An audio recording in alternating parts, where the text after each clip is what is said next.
The following program originally appeared on Tor.com and is being resyndicated here by IO9.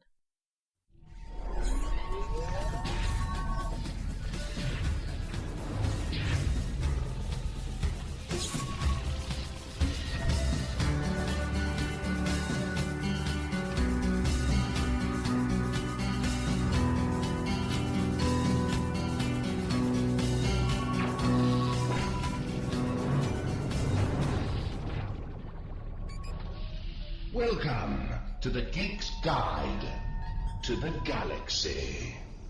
Hosted by John Joseph Adams and David Barr Kirtley. Hi, this is Dave. And this is John. And welcome to episode 3 of Geek's Guide to the Galaxy. Today we'll be talking about killer robots and robot uprisings and the intersection between video games and war. And we have just a fantastic guest with us today, P.W. Singer, author of the book Wired for War. So we'll get to his interview in just a little bit, and then stick around after the interview where John and I will be talking about some of the science fiction ideas that led to some of these new inventions. Okay, so Peter Warren Singer is Senior Fellow and Director of the 21st Century Defense Initiative at the Brookings Institution. He is the youngest scholar named Senior Fellow in Brookings' 90-year history. He has provided commentary on military affairs for nearly every major TV and radio outlet, including ABC Nightline, Al Jazeera, BBC, CBS 60 Minutes, CNN, Fox, NPR, the NBC Today Show, and the Geek's Guide to the Galaxy podcast. His first book, Corporate Warriors, The Rise of the Privatized Military Industry, pioneered the study of the new industry of private companies providing military services for hire. His next book, Children at War, explored the rise of another new force in modern warfare, child soldier groups. And his most recent book, Wired for War, looks at the implications of robotics and other new technologies for war, politics, ethics, and law in the 21st century. I like the way you added Geek's Guide to the Galaxy to his bio. I'm sure he's going to add that himself once the show airs. No, that's straight out of his bio, I swear. All right, well, let's get PW on the phone. Hello, Pete Singer. Hi, this is Dave and John from Geek's Guide to the Galaxy. Hey, how are you doing? Good. Okay, so first of all, could you just give us a brief overview of what types of war robots are in use right now? Basically, any place that humans fight, we're using military robotics there. So in the air, a lot of people are familiar with the Predator drone, of course. Basically a small plane, 48 feet long, that started out doing surveillance and now is being used for missile strikes. But we're seeing the size extremes go into wide different directions in the air. For example, there's one that's being built that will carry a radar the length of a football field. And besides being big, it's going to be able to stay in the air not just for hours, not just for days, but literally for months or years. At the other end of the size spectrum, there's micro-robotics. I was at one Air Force lab, and I saw one that could fit on the tip of a pin. And so where you have headed here is the concept of bugs with bugs. That is, insect size, but carrying, James Bond-like surveillance devices. On the ground, we have everything from the PackBot, which is made by the iRobot company, named after the Isaac Asimov novels. It's a real-world company, and the PackBot is a lawnmower-sized robot that, for example, is used to defuse these roadside bombs. Foster Miller makes a robot called the Swords, and its replacement is called the Mars, and those are basically ground robotics that have been armed with machine guns. There's Rex and Rev, which are a little bit like robotic versions of Kanga and Roo in the Winnie the Pooh stories. It's a large robot that carries a small robot, and except they're used to in a medic role. Basically, one pops out and is to drive up and find the wounded soldier and then pull him away from danger, pop him into the other one, and then he'll be cared for within the larger robotic system. The inspiration for that was in Starship Troopers. There's the crash pods. At sea, you have UUVs, which are unmanned undersea robotics. Remus, for example, is a little robotic sub that hunts down explosive mines. There's Robo Lobster that of course, is a robotic lobster, and it basically creeps up onto an enemy shore, pops out of the surf, and checks out for what's going on there. And then you've got things like Spartan Scout. basically a robotic motorboat that's used for things like sentry duty. A couple of years ago in the Persian Gulf, Arab fishermen were surprised when a boat would drive up to them. There were no people in it. Hold it, the boat's carrying a machine gun pointed at us, and there's a voice in it that's speaking Arabic to us and telling us to stop and let us scan what's happening in you. There's two new domains that we're starting to fight in, outer space and cyberspace. Of course, these are becoming unmanned as well, just by the sheer nature of the domain. Cyber warfare it happens in literally nanoseconds. Humans can't react, so we're using the AI, bots, etc. in that space. And then outer space, well, it's just not all that efficient to put humans up in there, certainly in terms of conflict. It's also very expensive. For example, using the space shuttle, it costs about $9,000 per pound to launch someone. So to put a human up in all the air and food and everything for them just isn't efficient. The title of the book, Wired for War, is a little bit of a play on words. It's not just the machines that are wired for war, but I think it's really us as humans. When you look throughout human history, we have this incredible bent towards creation, and now we're creating this incredible technology. And, if you believe both the scientists that I met with, but also the science fiction folks that I met with for the book, both of them think that we're probably creating an entirely new species. But if we're honest about it, the reason that we're doing it is because we can't get past that age-old human need to destroy one another. And that's really been a drive towards invention throughout all of man's history.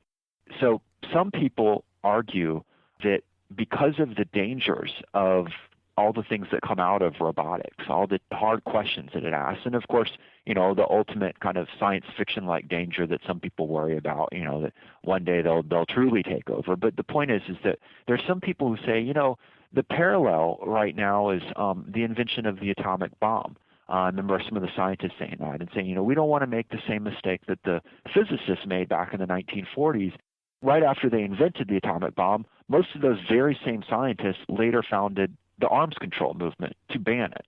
And they said, we don't want to make that same mistake, so we should stop this. And the answer that I give to that is it'd be great if we wanted to stop it. But first, we have to stop war, science, and capitalism. So, yeah, if you can, stop all of those three trends, then, yeah, we won't use robots. So how do soldiers feel about fighting alongside robots? Some people will describe how, I'm literally alive today because of this robot. The book opens with the scene of the first robot that was killed in action, so to speak. And the unit that was operating that robot actually sent a condolence letter back to the U.S. apologizing to the manufacturer for not being able to bring it home. They were heartbroken over the loss. But then in the condolence letter, the commander added that he was glad that he didn't have to write this letter to someone's mother. Because these machines are saving lives and going out in combat with folks, there's relationships building between them. And again, this is, with things without much of a personality, but one of the examples in the book is a robot is destroyed by a roadside bomb, and the soldier takes the robot into, they call it the robot hospital, but it's really just a repair yard. But notice that phrasing, hospital. And he has tears in his eyes, and the mechanics take one look at it and are like, buddy, it's blown up. We can't fix it, but don't worry. We can get you another robot to replace it. And he says, I don't want another robot. I want Scooby-Doo fixed. There's the opposite side to this, though, is that for some people, these technologies are challenging to their roles, to their status. So there's a lot of consternation, for example, within the Air Force over some of the roles that robotics are taking over from what used to be the elite of the field, the pilot. Well, now you've got people flying these things. Like one of the examples in the book is a 18-year-old high school dropout who's basically one of the top pilots of unmanned systems. That's not something that current pilots like to hear. So how do the combat troops on the ground feel about the drone pilots who are operating from back in the safety of the home country? There's always been tensions between the ground pounders and the fly boys. During World War II, the guys living in the foxholes and saying, the pilots above us, they fly back to England and they can have a beer at night and go out on a date. That's not fair. That's always been there. What happens now is that it takes this trend almost to kind of its logical extreme. A special ops guy was talking to me about, he was on a raid in Afghanistan. His unit was on a raid in Afghanistan, and they had a unmanned system flying above them in the air, doing surveillance for them, and then it got pulled out because of a weather call. And 2 years later, he was still like almost spitting mad about it. He said, it was a bogus weather call. It was, I looked up and the weather was clear. It was probably because the operator had to take his kid to some soccer practice. Now, that's not the reality of why it probably happened. When you meet the operators, they take their jobs totally seriously. He would have had a different view if it was a pilot. During World War II, the guys on the ground, they may have been jealous of the pilots who could fly from England, but they knew that when they were overhead, they were risking themselves just like they were on the ground.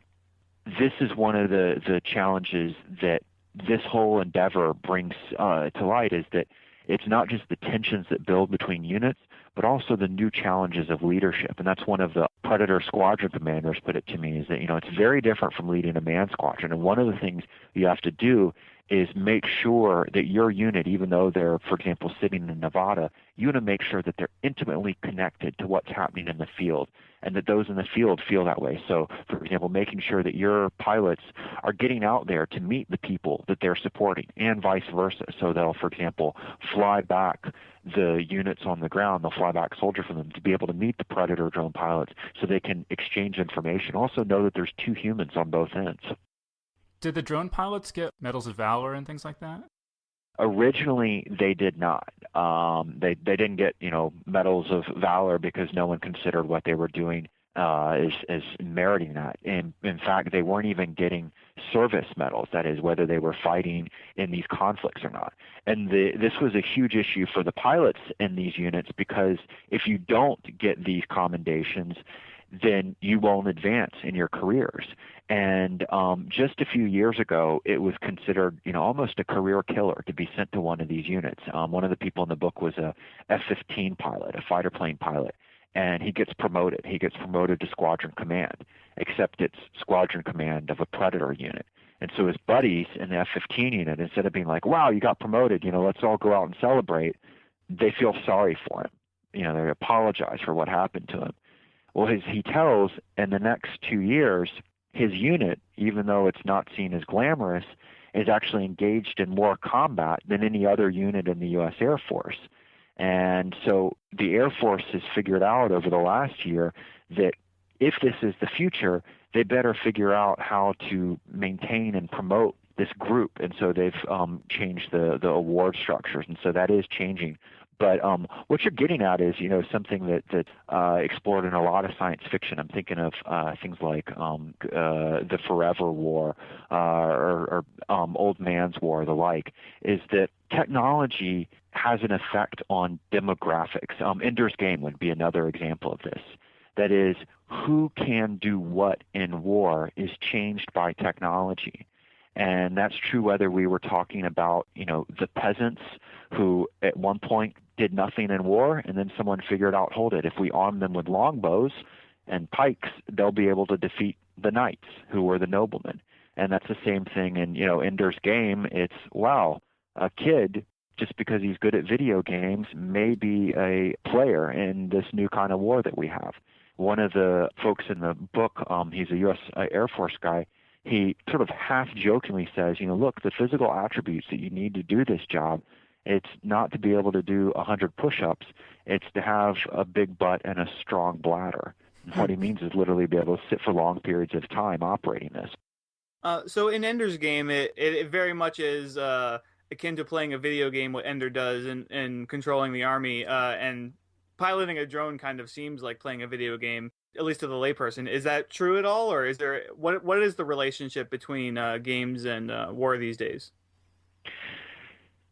to be very clear that the operators of those systems, like at Creech Air Force Base, they don't view it as just merely a video game. I mean, they take their jobs seriously. In fact, they may be taking their jobs in a certain way almost too seriously. One of the odd things that we've discovered is that the rates of combat stress among these remote warriors are in some cases as high or even higher than among units that are physically in Iraq and Afghanistan.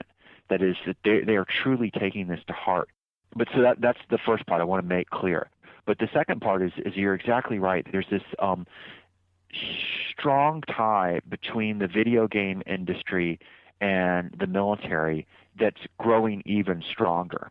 That's on one hand. Video games, of course, are drawing more and more from the military for their scenarios. The success of Call of Duty, Modern Warfare 2, I mean, it's basically the biggest video game ever, and it's all set in a contemporary conflict zone using contemporary weapons.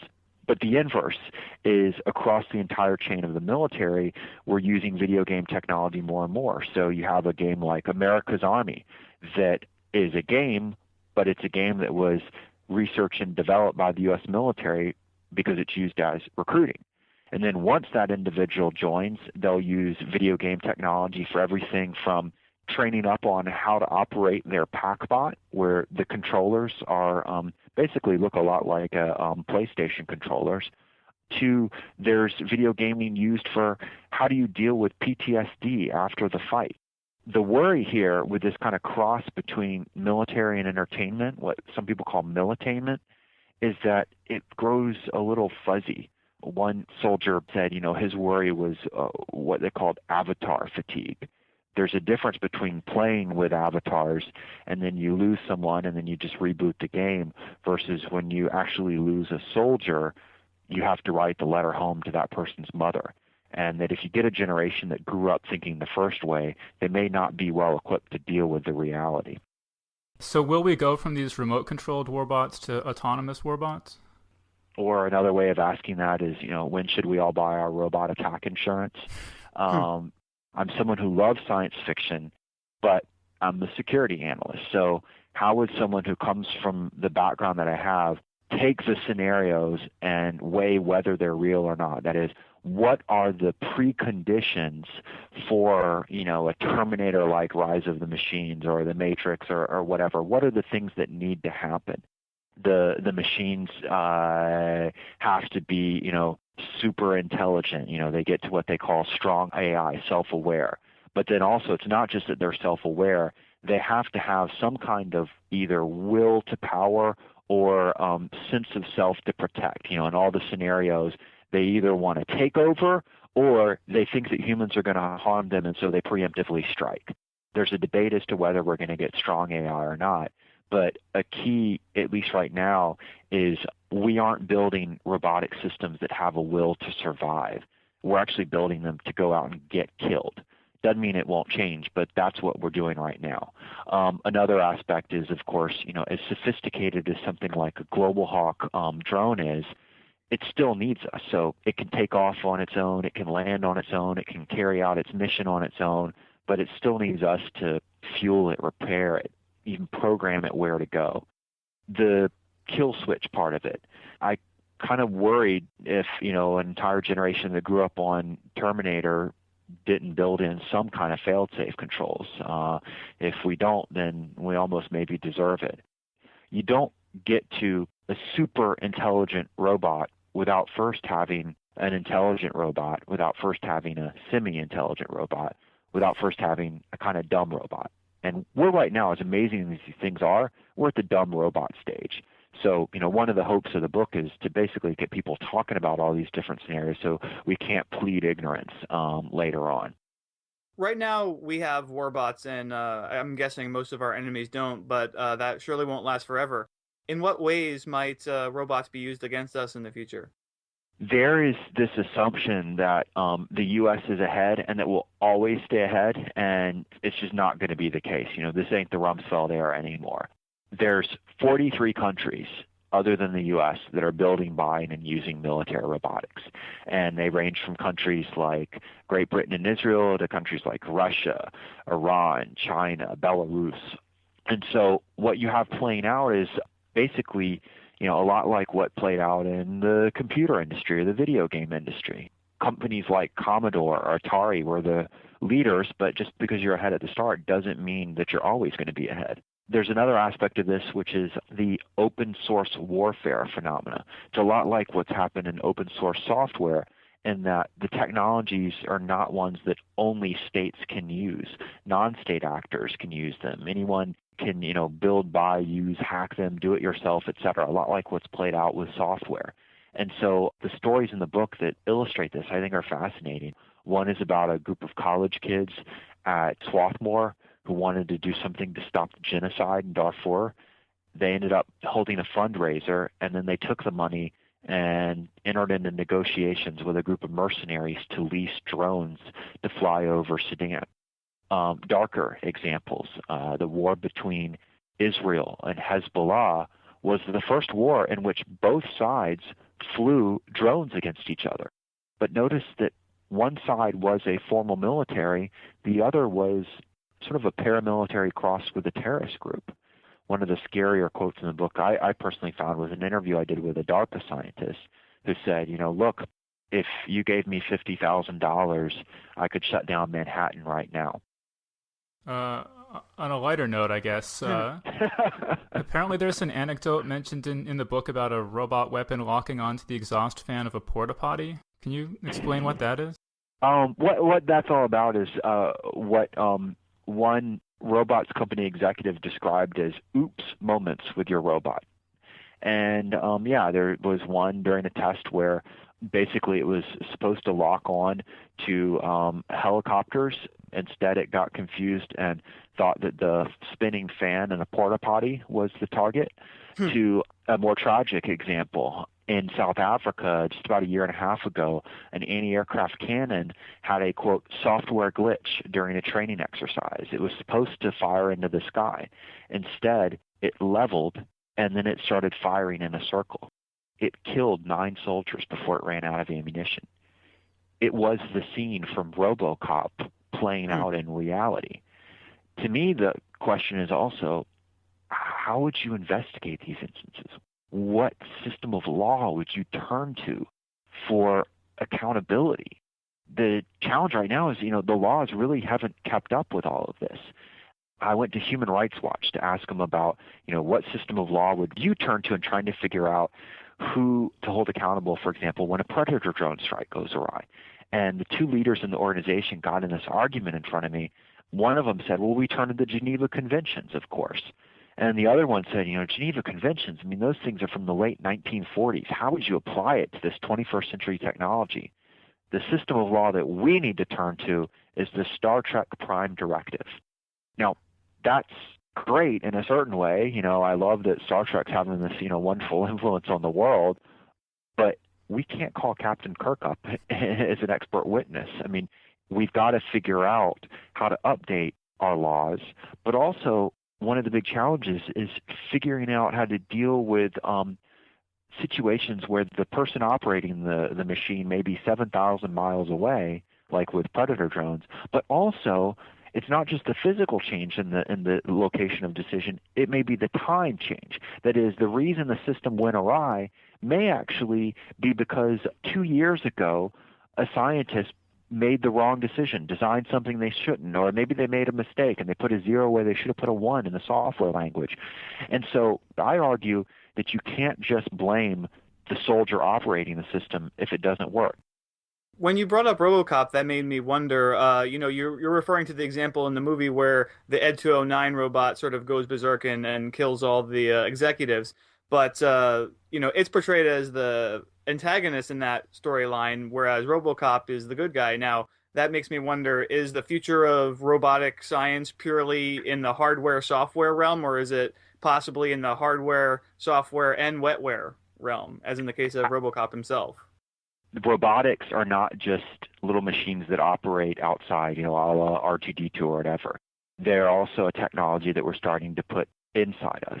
One of the more heartwarming stories in the book is about the more than 400 American soldiers who unfortunately have lost arms or legs due to these roadside bombs, but they've survived.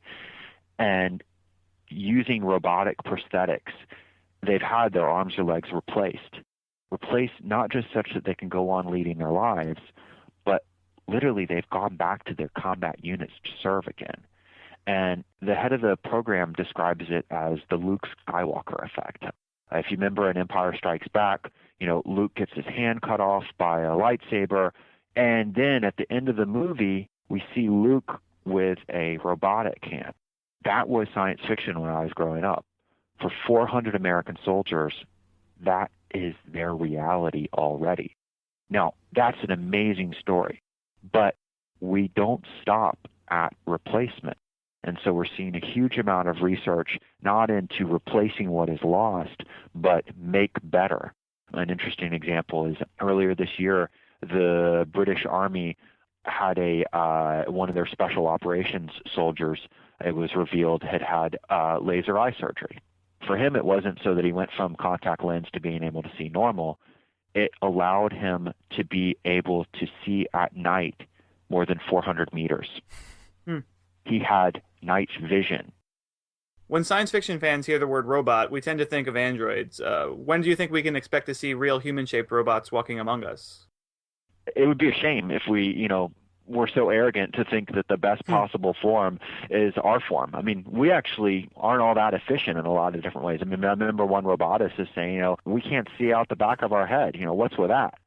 Who would ever design something like that? Or, is it really an elbow that can't flex in both directions that's the best?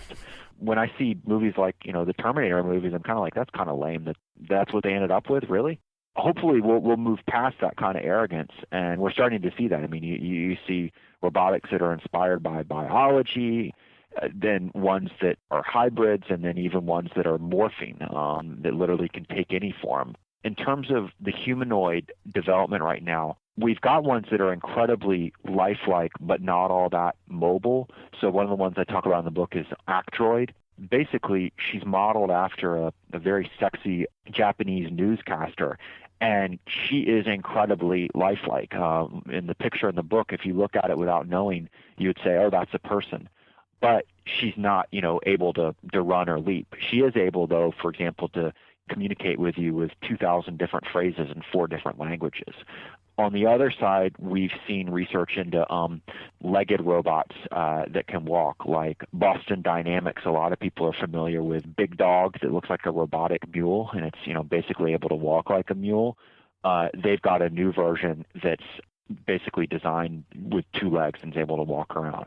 But this is one of the things I think is sort of interesting moving forward is, what is the best form? On one hand, we can see the appeal of making them humanoid. It'll be more acceptable for us to deal with them, and also the way that we've changed the world with our buildings and the like has been designed around us. But on the other hand, we have to realize that we may not be the best of all possible forms out there. So in your TED Talk, you said something that really struck me. You said the kinds of things that we used to only talk about at science fiction conventions like Comic-Con have to be talked about in the halls of power and places like the Pentagon. Why does it seem like those in power never seem to think beyond the next election or the next quarterly report? And how can we get more future-oriented science fiction thinking into leadership? You've hit on a great point, and it's that question is to, in a certain way, of why is it that sci-fi does a better job of predicting than government does often?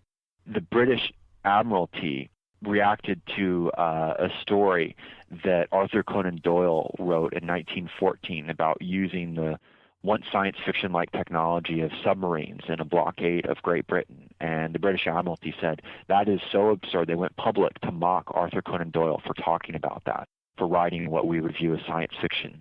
And, of course, just a couple months later, the Germans used submarines for a blockade of Great Britain.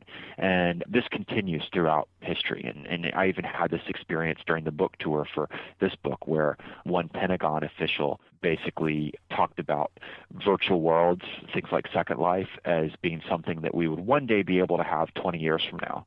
He didn't even know we had such a thing as Second Life right now, that the internet could be turned into something three-dimensional. Couldn't even conceive of it. And I think the time frame that people are looking at, typically in government, they're reacting to the latest headlines, and they're often not engaged with technologic change. And let's be honest, they're usually kind of a generation behind by the time they reach the levels to make decisions. This was one of the things that I found most sort of fascinating during the research for the book, was not just interviewing the scientists, but also interviewing the science fiction authors about where do you see this all headed.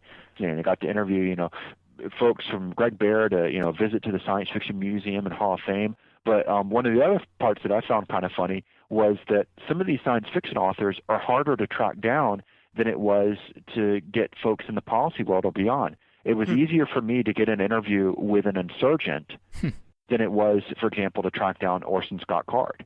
But, unfortunately, I was able to interview both of them. And who knows, maybe the Orson Scott Card one was more dangerous. But the point here is that, it was this amazing experience, and the insight that they bring. That chapter ends with a quote from Donna Shirley, who was the NASA scientist turned director of the Science Fiction Museum and Hall of Fame in Seattle. And she had this great point where she said, science fiction doesn't tell you how to build the bomb. It tells you if you build the bomb, you might also get Dr. Strangelove. P.W. Singer, thank you so much for joining us on Geek's Guide to the Galaxy. It's been great. Appreciate you having me. Thank you. And that was our interview. Thanks again so much to P.W. Singer for joining us on the show. I mean, it was just a fantastic interview. I mean, there's so much to talk about.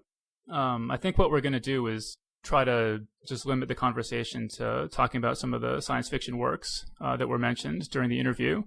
And maybe for people who aren't familiar with all of them, just sort of bring you up to speed, make sure that we're not, leaving anyone out of the discussion. So we'll talk about some of these just major science fiction books that everyone should know. Like Ender's Game and iRobot. And then in the future, when we talk about them, we won't have to explain what they are. And if you skip any shows, you might miss an explanation. And burn in hell. But yeah, it'll just be your fault for skipping any of our shows. So, the first work that Peter mentioned was iRobot by Isaac Asimov. He mentioned that there's this iRobot company that's actually building some of these military robots. See, iRobot is a short story collection, collecting, a lot of really his very earliest writings. So let's see, I actually have the quote here. So Asimov had become kind of irritated by the way robots had been depicted in science fiction. When you think about creating artificial people, going back to Mary Shelley's Frankenstein, and then the first work to use the word robot was Karl Čapek's play RUR, which stood for Rossum's Universal Robots, which was about a robot uprising. Robots just didn't have a very good image.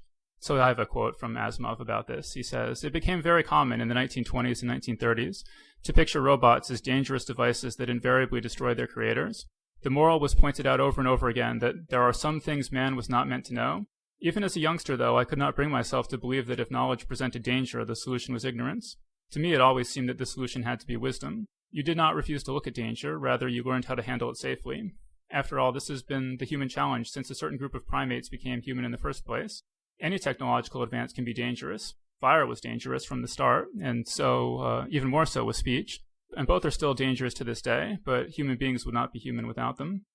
This quote, for me, really sums up a big part of the philosophy of sort of classic golden age science fiction, this sort of positive view toward reason and technology, and not being naive about the dangers of technology, but not being hysterical or paranoid about them either. iRobot is obviously a classic in science fiction in terms of its exploration of robotics, and lays out Isaac Asimov's 3 rules of robotics, which are: 1, a robot may not injure a human being or through inaction allow a human being to come to harm. 2, a robot must obey any orders given to it by human beings, except where such orders would conflict with the first law. 3, a robot must protect its own existence as long as such protection does not conflict with the first or second law. Asimov lays out these rules in iRobot, and sort of tells these various stories about robots that are sort of loosely tied together by one character named Susan Calvin, who's a sort of doctor of new science of robotics, which was actually a word that Asimov invented in the stories. There's actually one particular story I wanted to talk about from iRobot that sort of sticks in my mind the most. It's called Liar. You know, the robots are kind of rolling off of the assembly line, and they discover that one of these robots can read minds. And so they call in a bunch of roboticists to try to figure out what's happened. And one of the scientists is Dr. Susan Calvin. And so as they're trying to figure out how this robot is able to read minds, the robot reveals to Dr. Calvin that one of the other scientists on the team, whom she's secretly in love with, is in love with her too. But then it turns out that he's not actually in love with her, and that the robot has lied to her, and that he's done this because he can read her mind and knows her feelings, and the first law prevents him from doing anything that would cause harm to a human being. And so he thinks that telling her the truth is going to cause harm to her, and so that's why he's lying to her. He's sort of told everybody what they want to hear, and in the end, faced with all these different angry people, each demanding the truth from him, the robot's brain kind of fries itself, because he can't not harm somebody in this situation. And so, I mean, I think this is just a really interesting story, and I think shows how the three laws of robotics are just one of the all-time great plot devices. But it also sort of shows how it sort of gets at how unworkable they seem to be in real life. I mean, reading minds isn't the only way a person or a robot could have for deciding what might hurt somebody, right? Is a robot who's just good at recognizing somebody's facial expressions, is that kind of robot also obligated to tell you what you want to hear? And what is harm anyway? And how can you exist in the world without harming anybody? You know, we unfortunately, we didn't get a chance to ask P.W. Singer about this, but he wrote an article called Why Asimov's Three Laws Are Total BS. I think what he was getting at with that is that the three laws don't seem to be really guiding people in the real world in terms of making robots. That he says, you know, the three laws say, you know, don't kill, follow orders, and protect yourself, whereas we're building robots to kill, to die, and to only follow the orders of the people who made them and not follow the orders of anybody else. I mean, RoboCop 2, I think, actually, not a great movie or anything, but they kind of address some of the issues with the three laws of robotics, because while RoboCop doesn't actually have the three laws of robotics per se as his guiding principles, he does have a list of directives that he can't violate. And in the first RoboCop, he has like 3, I think, which is probably, you know, a callback to Asimov. While not using his rules, they, you know, wanted to have 3 rules. I bet I could even come up with them. Well, I know the last one, serve the public trust, right? Yeah, serve the public trust, protect the innocent, and uphold the law. Right. And then there's the secret one, not to... Right. No spoilers! Oh, sorry. But, you know, so in RoboCop 2, though, they... the community sort of gets up in arms about RoboCop doing this or that, and then so they decide that they're going to reprogram him, and they add, like, just a huge number of laws into his programming, and it sort of makes him unable to function properly as a police officer. And so, I mean, I think that's part of what Asimov was doing, was trying to keep it simple so that a robot would still be able to function, but then also he was leaving himself a lot of room to play with in terms of what kind of plots he can tell with these rules. I mean, I think one of the reasons why, prior to him coming up with these, that he saw this pattern of writers using robots as antagonists and rising up against their creators is that it's very difficult to come up with conflict, I think, in a robot story if it's actually going to be about robots and they don't end up, you know, turning on us or whatever, unless you have some sort of framework in place like this where, you know, he can sort of play with the logic of the robots and you know, create conflict that way to you know, find ways to subvert the laws or find ways in which the laws fail, you know, to sort of create conflict that way instead of through actual violence. He pioneered that in science fiction, but then he also kind of screwed a lot of science fiction writers to come, because it's like, okay, well, what do we have left now? It's like, well, we're either rewriting what they wrote back in the 20s and 30s before Asimov, or we're going to rewrite Asimov himself. So, I mean, I think that's one of the challenges that writers have today writing about robots. But I mean, I think certainly if, you know, people were to read something like Singer's book, I mean, that sounds absolutely fascinating. So, I could see a whole, you know, new generation of SF writers coming up with fresh takes on robotics after seeing what we're actually doing today. See, another book that P.W. Singer mentioned was Robert Heinlein's Starship Troopers. I read Starship Troopers when I was about 12 years old, so my memories of it are a little vague and have been, I'm afraid, corrupted by the terrible movie Well, I would dispute that it's a terrible movie. It's not a faithful adaptation of the book. It sort of subverts the message of the book, but I don't know. It's kind of awesome in a horrifying way.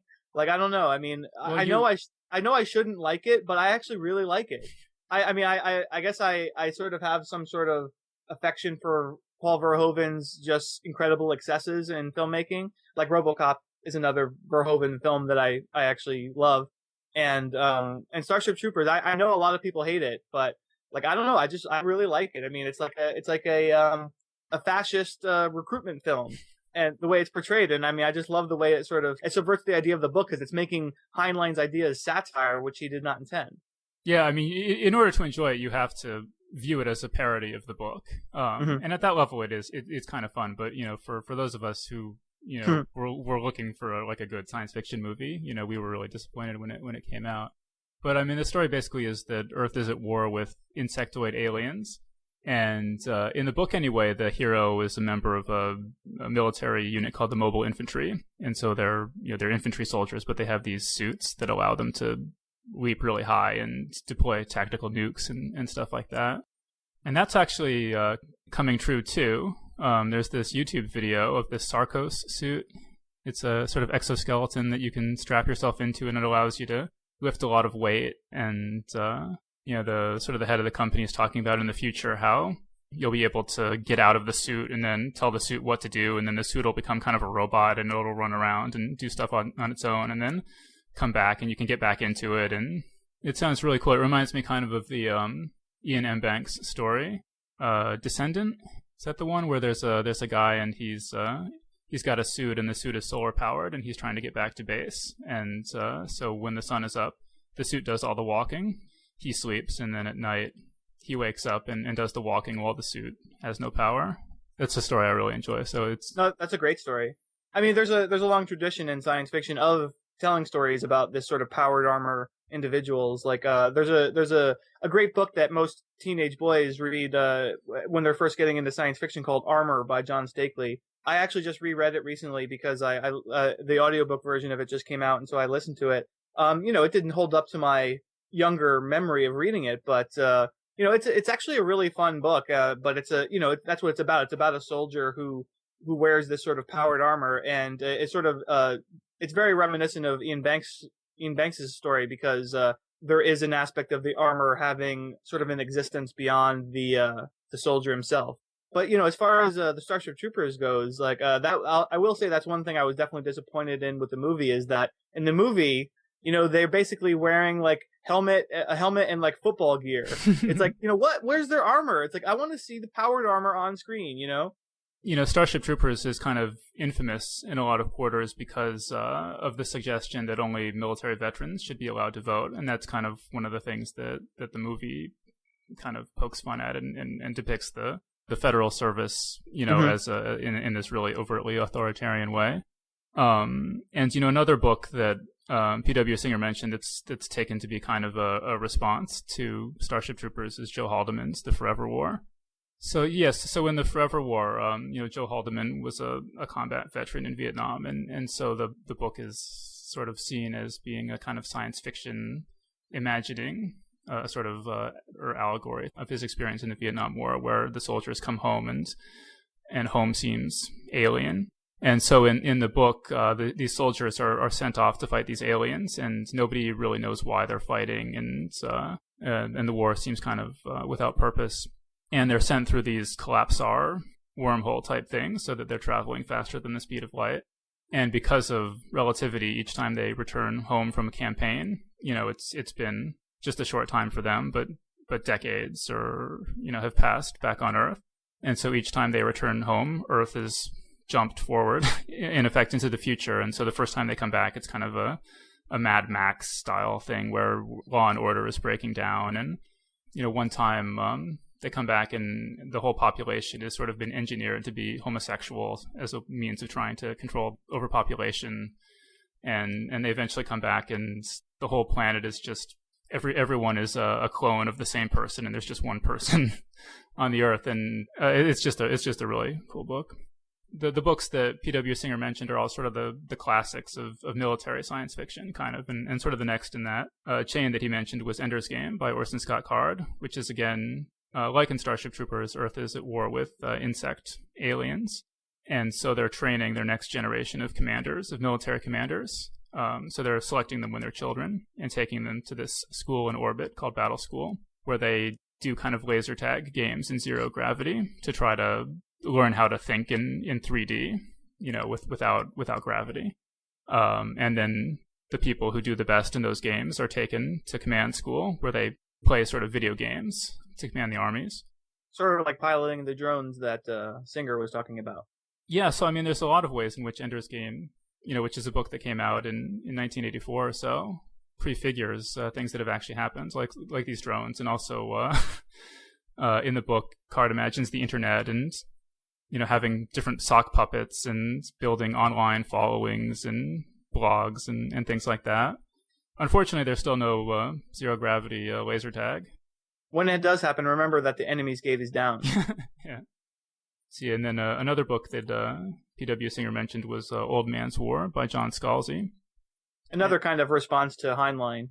Yeah, I guess this is really sort of modeled after the Heinlein juveniles, or what we would call today YA novels, of which, Starship Troopers was originally intended to be one, but the publisher thought it was too violent, I guess, and it was actually published as an adult novel, but he rewrote it as a juvenile. And so in Old Man's War, kind of the idea is that, older people have more experience and are wiser and make better judgments, but younger people have better health and reflexes and energy and, sharper concentration and things. So really the ideal soldier would be if you could take an old person and give them a new young body. The bodies that they're put into are like super soldier bodies. They're not just, not just regular humans. They're super powered. They're green. Their skin is green so that they can sort of absorb sunlight and process energy and all that kind of stuff. So sort of the engineered to the nth degree. So then I guess moving on to some of the movies. I mean, we talked about RoboCop a little bit, but in terms of robot uprisings, what comes to mind, first of all, is Terminator and The Matrix. Terminator, basically, there's a robot.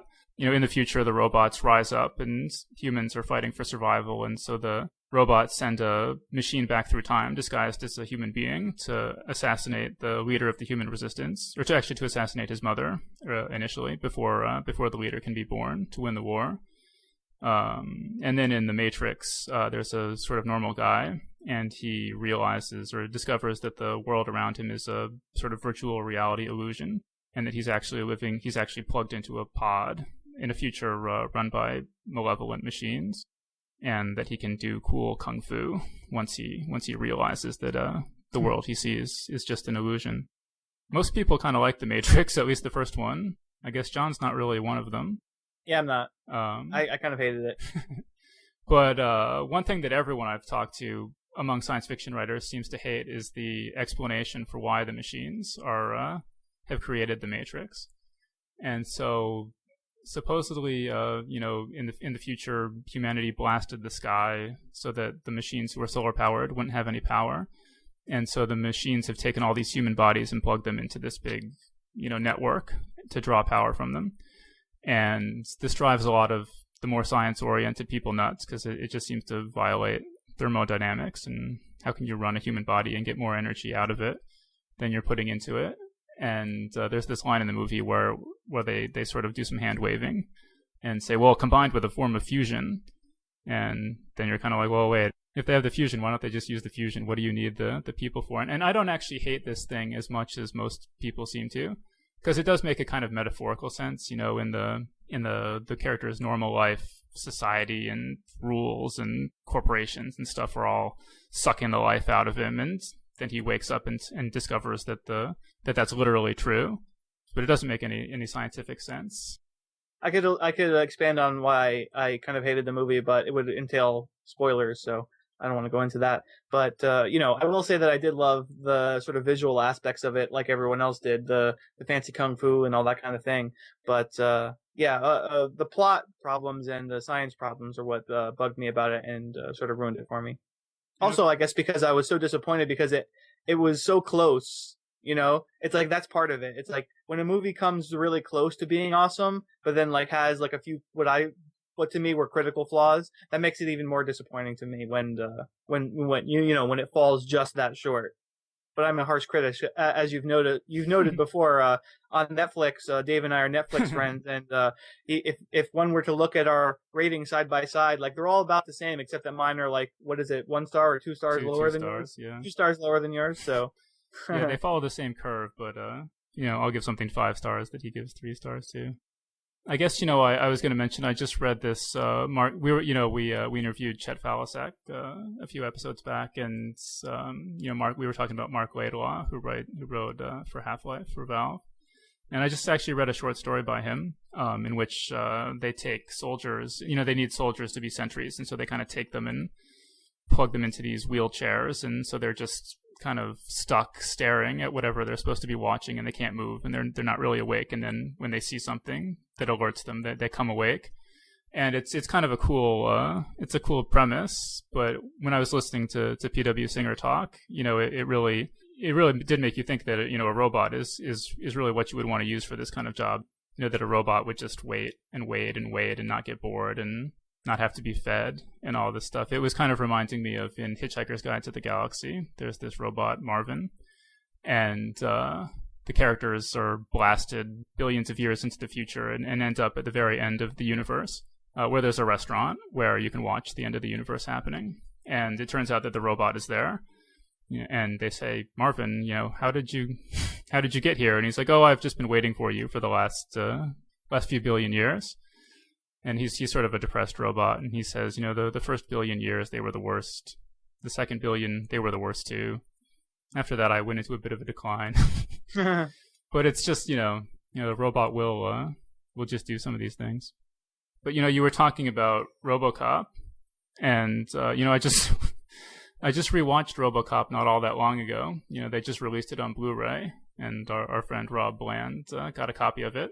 He mentioned that one of the bonus features was that they had reinserted 15 minutes of gore back into the movie. And you're kind of thinking, wow, if there's anything RoboCop needed, it was more gore. And the gore is totally over the top. I mean, there's the scene where, the character who becomes RoboCop is murdered, and this whole gang of criminals is just shooting him. And it seems like it just goes on forever, and you're watching this, especially in the new version, and you're like, how many arms does this guy have? It seems like I've watched like 8 of them get blown off already. But I do think RoboCop stands up really well, sort of as a satire. It was really kind of striking for me to contemplate how much of my attitude toward corporations was, shaped as a kid by RoboCop and other science fiction movies in which the corporations are always evil. I was watching actually the DVD commentary for Aliens. And the screenwriter says, when I wrote this movie, I didn't really know anything about corporations. I just imagined them as pure evil, and that's how I wrote them. And he says, and now I've worked for corporations for 20 years, and I know a lot more about them, and I still think they're pure evil, It was interesting, actually, doing research for this show. I saw that James Cameron told all the actors who played Space Marines in Aliens to read Starship Troopers before the shooting to sort of prepare for their parts. Another thing actually with the Starship Troopers movie is that it was actually in pre-production as a unrelated science fiction movie called Bug Hunt at Outpost 7 or something like that, Outpost 9. And they actually, optioned the book and just sort of stuck elements from it into it after it was already in pre-production. And that's why it doesn't follow the book all that closely. That's interesting because the iRobot movie, that the same thing happened with that, which is why the iRobot movie has nothing to do at all. I mean, Starship Troopers at least pretty much resembles the book, but iRobot doesn't resemble it at all. And it's because, iRobot the book is not an action movie. It's not an action plot in there. It's a couple short stories. But actually, I was going to say also, regarding RoboCop holding up very well, even though it came out in 1989, iRobot, the book, which came out like in the 50s or something, does not actually hold up that well. I mean, a couple of the stories in there still read pretty good, but most of them are, you have to give them a lot of leeway, and understand, that they were written during a sort of more innocent time in America. the characters sort of say silly things and like exclaim phrases like "jump in Jupiter" and "sizzle in Saturn." I'm like, what? Well, and I mean, But- Asimov was, I think, a teenager, or in his early 20s when he wrote many of those stories, and so, it was a completely different time where editors were so desperate for material that if you were kind of a bright teenager who liked science fiction, they would, you could pop by the editorial offices and they would talk with you about what kind of stories they would like to see. So actually, I mean, it seems like Asimov's editor, John Campbell, probably deserves at least as much credit for formulating the 3 laws, and for helping Asimov formulate his foundation stories and things like that. I mean, if you ignore the characterization and the dialogue, and you just pay attention to the plot, they probably hold up okay. That was what was always most interesting about them, and I think that's all Asimov really cared about in those stories. Is they're logic puzzles. He laid out the laws, and then he set out he created a situation in order to sort of unravel this logic puzzle, and in that way, they really still hold up very well. But like I said, you kind of have to forgive the characterization and dialogue in many places. Yeah, but I mean, so what with Asimov? I mean, really, what you're getting, is this worldview, this sort of logical, future-oriented worldview that, as I said, it seems to me just sort of central to the philosophy of a certain kind of science fiction, and it seems to me just really different than a lot of other. Like, I know you like Michael Crichton. It seems like he's almost the opposite. Right. Well, I mean, I sort of came up with Michael Crichton. I sort of soured on him a bit. I mean, I still sort of remember several of his books fondly, like Jurassic Park and Sphere and some of the other ones. But at some point, I came to realize how, like, in every Michael Crichton story, science is actually the bad guy, and that's sort of antithetical to what science fiction is all about. And so, I mean, that sort of made me like his books less, and he sort of wrote a bunch of other bad books in more recent years, and so I sort of soured on him for that reason as well. But yeah, I mean, it certainly makes them less enjoyable to me when I stop to think that his books are actually doing harm to the sort of worldview that I would want to see. I mean, I want science to be a force of good and be interesting to people, and I want people to develop science and not be afraid of engineering dinosaurs that will run rampant and eat everyone on their island. I don't think it's a good thing when science is depicted constantly as a bad guy. I mean, that happens enough in movies. I never understood when I was younger why Crichton was not really considered science fiction. And I mean, I'm sure it was more than that, but I mean, that's as good a reason as any to say why this is not science fiction, whereas, say Robert J. Sawyer is science fiction. I mean, because those two write sort of a very similar type of book, except that in a Sawyer book, the science is going to be much more of, either good or neutral force, not, necessarily a bad guy. It'll sort of be the engine that drives the plot, but not the malevolent force that it is in a Crichton novel. Yeah, well, I mean, like in a techno thriller, there's this sort of artificial thing where some new technology has been invented, and if you can just put it back in the bottle, everything will be fine. And of course, the world doesn't work that way. Once something's been invented, it's going to be invented again, and it's going to become ubiquitous, and you have to learn how to deal with it. Yeah, I mean, I know I've read some books like that as well. Like, there's one called Medusa's Child, I think, by John Nance. John Nance was like a airline pilot or something like that, and he wrote a book called Pandora's Clock, which I liked, and then went on to read this other one. But I remember in the Medusa one, it's exactly like you're describing. It's like, there's this one new technological device. It's some sort of electromagnetic pulse device, like basically an EMP bomb. And that's what that's what drives the whole plot is, getting that back in the bottle. And in a lot of this sort of books, it doesn't really matter what the technology is. It's sort of what Hitchcock called a MacGuffin, right? It's just a plot device, and it's a different technology from book to book, but it plays the same role in the plot. It's a secret that has to be destroyed, and that corporations are willing to chase people around for, and it doesn't. The book never actually comes to terms with the implications of the technology itself. Yeah, and I mean that certainly shows up in science fiction from time to time. Like if you're an editor as I am and you read stories, just in the sludge pile, I think that's one of the things that a lot of younger writers don't actually stop to consider, that they don't necessarily put a piece of technology or an advance or whatever. They don't necessarily put it in the plot as a MacGuffin, but what they don't stop to realize is that, oh, well, what I've done here is actually no better than a MacGuffin. It's like, it's not really, doesn't really matter. What I could take this out and put anything else in here and it wouldn't matter.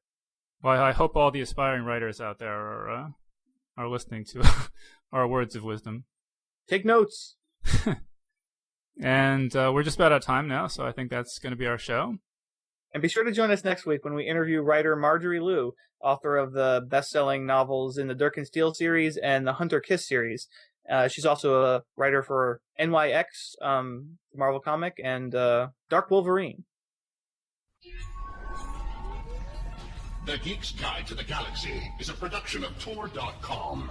For this episode's show notes or to subscribe to this podcast, visit Tor.com and click on Podcasts. For more information about your hosts, visit JohnJosephAdams.com or DavidBarrCurrently.com. Music and voiceover produced by Deadsville 9 Entertainment.